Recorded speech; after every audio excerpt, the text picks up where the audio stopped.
Alright, man, what it doing, what it does, man. It's your boy Dookie LaFleur, player from the Himalaya, aka Lick 'em Low, aka Do 'em Dirty, you know what I'm saying? Aka uh uh your baby mama favorite side dude, you know what I'm saying? Yeah, they call me all of that. What's going on, man? I'm back at it, like a crack at it, with another story time for y'all. I'm telling you, man, there's been so many things that happened in my life, man. I could just write a movie. I could make a movie or just write a book about it, man. So, story time. All right, so I'm gonna go ahead and tell y'all the story about when I was in high school, right? And I almost went to jail. Well, I did go to jail. But me and my best friend, who's half white, you know what I'm saying? He's half white, half Puerto Rican. Like anybody who knows us around town, they know we was like best friends, and it was just like always trying to fuck chicks and shit like that, man. So like our thing is we try to run trains. Like we had this thing called the Nelson Polk Express, right? And that was our whole objective, right? We were like two of the most popular guys in school, white guy and a Haitian guy. You know what I'm saying? We just go around and that's what we do. We were known as the players of the school. We were always horny. You know what I'm saying? That was around the time where that was our thing, right? So how this ended up happening, one day after school, we had an early release day. So we ended up going over to the gym, which is like the community center, like the aquatic center, which is right across the street. We ended up going there. I don't know what we were doing there. We don't play no basketball or anything, but so we were just chilling out there, probably just scouting for girls, right? At that point, that was our thing. You know what I'm saying? We were like savages when it came to girls, man. We were just everywhere. We were trying to put our dick into everything. So at the time, you know what I'm saying, we went over there. We ended up running into this little girl. I ain't gonna say little girl. We ran into a girl who was a little younger than us. So at the time, I think me and him, we were in the 11th grade. So we were approximately 16 and 17 years old. So we ended up meeting this girl who was in the middle school, right? But she was like 8th grader. So we ended up meeting this girl. We talked to her, boom, boom, boom. We ended up talking to her, right? And we talked her into having sex with us. So what ends up happening, my homeboy, well, we take her, you know what I'm saying, we ride to a park with her. You know what I'm saying? We take her to a park. We already had condoms on us. We stayed with condoms. So what ends up happening, my homeboy, he takes her behind the building and he ends up having sex with her. Then he has to go to baseball practice. So I end up dropping him off to go to his baseball practice. So we drop him off and boom, I take the girl back to the spot. Take her back to the spot, right? And, I ended up doing my thing, have sex with her, take off the condom, and boom, I threw the shit across the fence. So what ends up happening, well, I dropped her off, whatever. Next day I get to school, motherfuckers talking about, oh yeah, this girl's mom is looking for you and your homeboy. They say you raped somebody. Rape? What the fuck is y'all talking about, rape? We wasn't even in the same room at the same time, so how the fuck did we rape her? So, I'm asking questions and shit like that, and I'm trying to find out, hey, what the fuck is going on? So we end up, the next day, we worried as fuck. About a day after that, rumors is going around, circulating, whatever. The next day, fucking police show up at my school. Holy shit. Police called me and my homeboy down. They ended up fucking arresting us in the school. I'm like, what the fuck is going on? They took us in the principal's office, put handcuffs on us, and walked us out into the fucking police car. That shit was the most embarrassing experience of my life, right? All my classmates watching me getting fucking... I'm the most popular kid in school. I'm getting arrested. So what ends up happening, I end up spending about a week in jail. My buddy, what ends up happening to him is his dad is a policeman. So he ends up getting out of jail in maybe like a day or two. You know what I'm saying? So at this point, people are raising eyebrows and shit. They're like, what the fuck is going on? This nigga snitched or something? Like, why the fuck is he out? And my boy's in there doing this time in there. So I'm in that motherfucker. I'm stressed out like a motherfucker. So what ended up happening, the police asking us the story of what happened. My homeboy ends up saying that all he did was he pulled his dick out and he jacked off in front of the girl.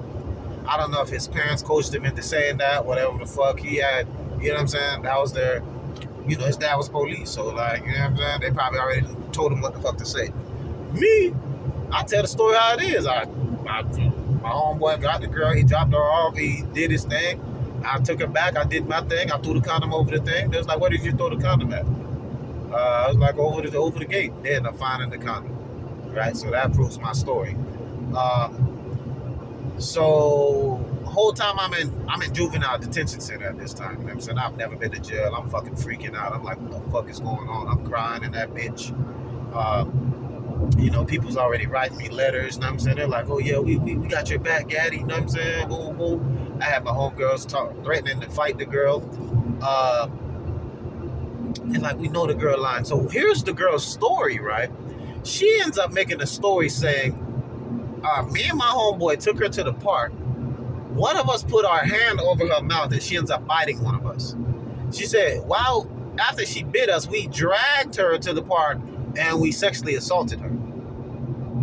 The story made absolutely no sense. They took pictures of our hands, no bite marks, no nothing. They found no signs of a struggle at the thing. So obviously the girl's making up the story. So they end up asking her the same, how did everything happen, like 3 times. And she told 3 different stories each time. So they already know that she was lying at that point. So what ended up happening, I'm in jail, you know what I'm saying? Boom, boom, boom. I'm in juvenile detention center. My homeboys and homegirls are writing me and shit. They're like, oh man, the whole city is out for you. Like they got your back, they got the principal, the dean, you know what I'm saying? Like all these people are going to court about you. They're writing letters for you. The community is really coming together for you.